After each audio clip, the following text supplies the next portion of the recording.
Let's learn about inheritance in this chapter. Inheritance is one of the three characteristics of object-oriented. We're going to focus on inheritance.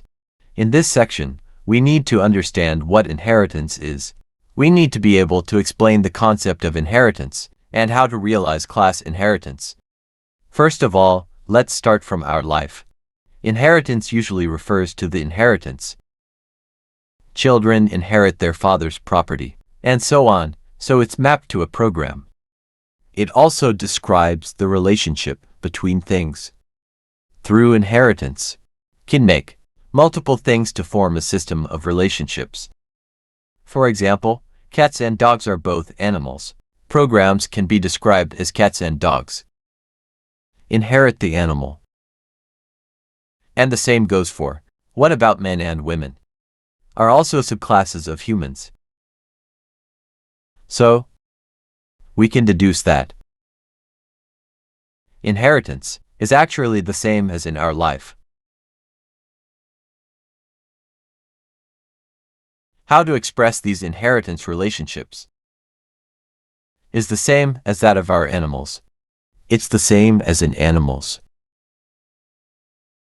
Under the animal family, there is the cat family and the canine family. So under felines, there are Persian cats, and so on and so forth. In the canine family, there's the Shar-Pei, spotted dog. So you can see, this has actually formed a system of inheritance. Some students may say, there are subclasses of Persian cat. Yes, there are. Then we are here. The main purpose is to describe this relationship clearly. Class inheritance is to build a new class on top of an existing class. On the basis of an existing class, the new class is called a subclass. Then the existing class is called a superclass. Going back to the previous example, the animal cat and the Persian cat. Is the cat the parent class? Is the Persian cat a subclass? Between the cat and the animal, is the animal the parent class? Is the cat a subclass? So that's why. This kind of inheritance relationship, then the subclass, automatically inherits the attributes and methods of the parent class. This statement is very important. Subclasses automatically inherit the attributes and methods of the parent class, so that the child class has the characteristics and behavior of the parent class. Then the child class will automatically inherit the properties and methods of the superclass. The properties and methods are actually traits and behaviors. Okay, so let's take a look. Let's take a look at the syntax structure. The syntax is that when we write a class, when we write another subclass, how do I describe the inheritance relationship? Use a keyword called extends. Inheritance superclass. So that's a syntactic format. Let's take an example. Let's say we write an animal class. There are two attributes in animal.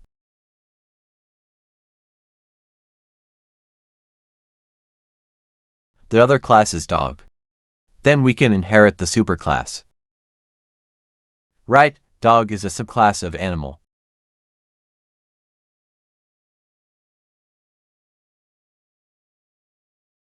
Okay, so after the inheritance, then you can imagine, I don't write any code. Does that mean these properties and methods are now owned by this subclass? Okay, then, let us take a look at his case. Require that when we create the dog class,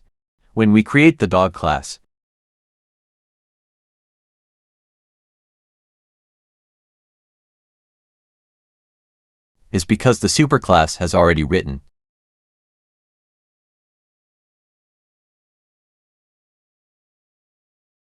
We're gonna do this manually. Let's start by writing an animal. Animal has a string name. Okay, ins and age. And then we add a private modifier. Okay, and then, well, put in the corresponding get and set method and the constructor.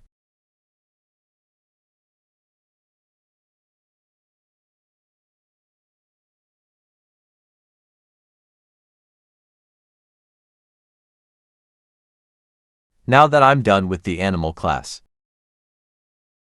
So this class, we're going to use it as a superclass. Okay, let's go back and write the word class. Dog inherits animal.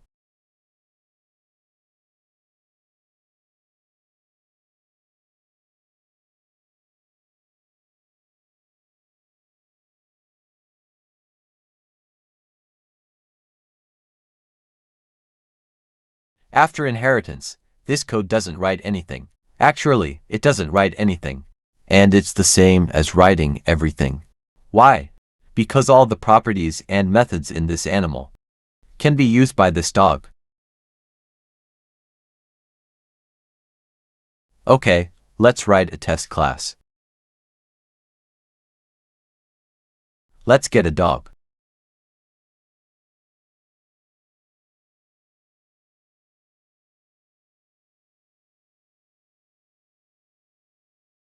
Let's say we write a puppy name. Let's say Labrador.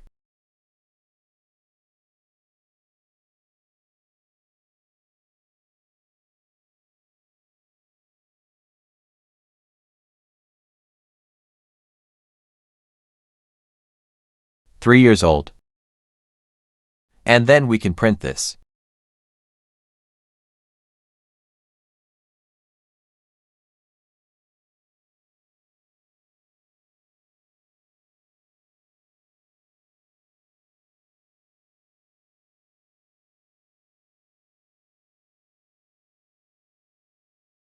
Okay, and then we'll run it and see what happens.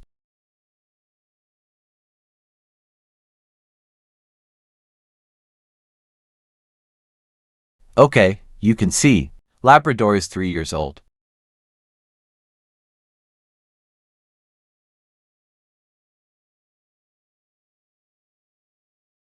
Everyone can see.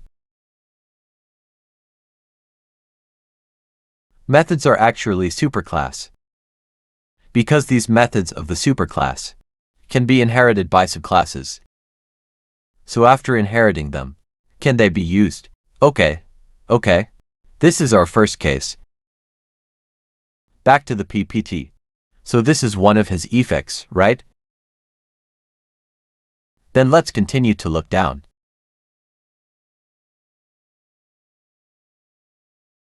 This is an effect we just demonstrated. So let's move on. In addition to the properties and methods that this class can inherit from compound superclasses properties and methods, you can also define your own properties and methods. So what does that mean? It means that this class, in addition to inheriting these properties and methods from our superclass, can I have my own? Can I have my own attributes and methods? Yes, I can. Let's say this is a good color. So puppies often have a skin color of their own, right? Let's find this dog class. Right here, we define a unique attribute.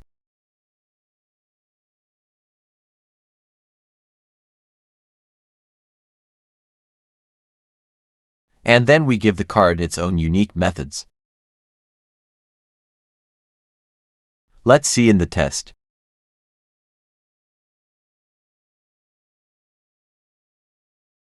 For example, the spot is good. Or this spot is the same, right?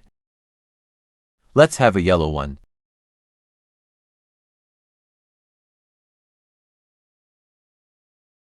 Okay, it's 3 years old and the color is.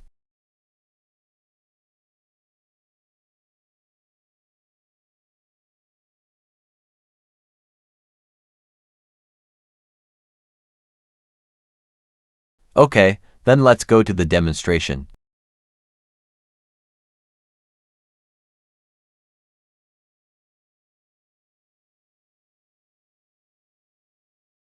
Good Labrador this year 3 years old color is yellow. So everyone can see. In addition to the properties and methods that we can inherit, properties and methods of the parent class, we subclasses, define our own unique attributes and methods, are also possible. So you can think of the benefits of, what's the advantage of inheritance? Is it possible to have both? It's possible to have superclass methods. And we can define our own. Doesn't this extend the program? It's a usability. Okay, back to the PowerPoint.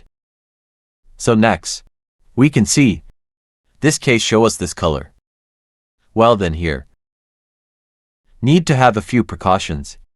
The first note is that, although subclasses can be accessed through inheritance, to access the member methods of the superclass, but not all of the properties and methods of a superclass can be accessed by this class. This class can only access superclass that are modified by the public and protected. What does that mean? It means that there are some private properties and methods of the superclass you can't access directly. That's what it means. So let's move on to this. In Java, classes only support single inheritance. This is one of the drawbacks of inheritance. In terms of our inheritance, we can share the methods of the superclass. But can I inherit more than one superclass? For example, if we write it like this, I inherit a class A. I inherit from a class B. That's not allowed. It's not allowed. Well, then we can use the program. We can show him this situation in the program. Let's say dog inherited an animal. Now, dog wants to learn how to fly. Then I want to inherit a bird class. You can see. Look at this way is not allowed. And let's see the hint. Class cannot inherit from more than one class. This is the kind of program that you must remember. Classes can only inherit at a single level. Go back to the PowerPoint. But we can see multiple classes can inherit from a single superclass. In other words, a son can only have one father, but a father can have more than one son. So that means a superclass can be inherited by more than one class. That means animal can be inherited by a cat class.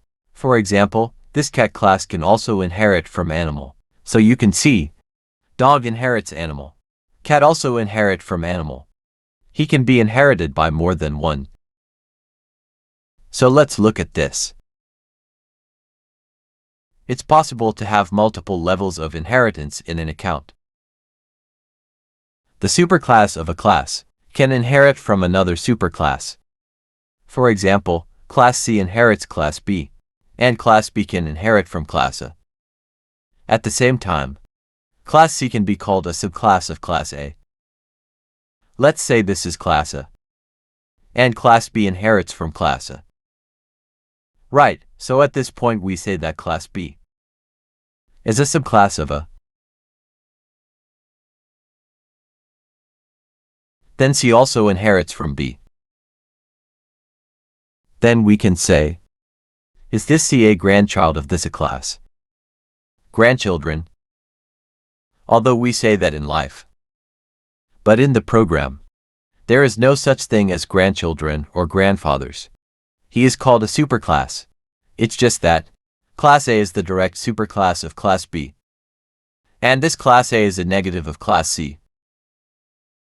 A more distant superclass. It's like this.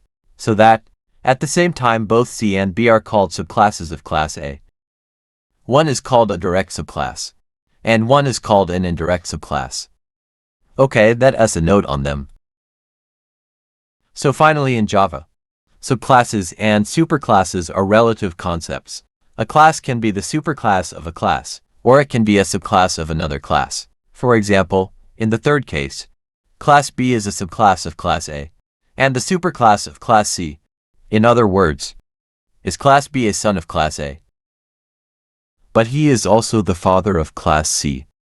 This is actually a relative role. Okay, So about inheritance, there are three main points to summarize. First, what is the keyword for inheritance? Is it extends? And the second point, inheritance can only be single-level inheritance. This class can only have one superclass, so a superclass can have multiple subclasses. While subclasses and superclasses are relative concepts. Okay, about inheritance, that's all we have to say about inheritance.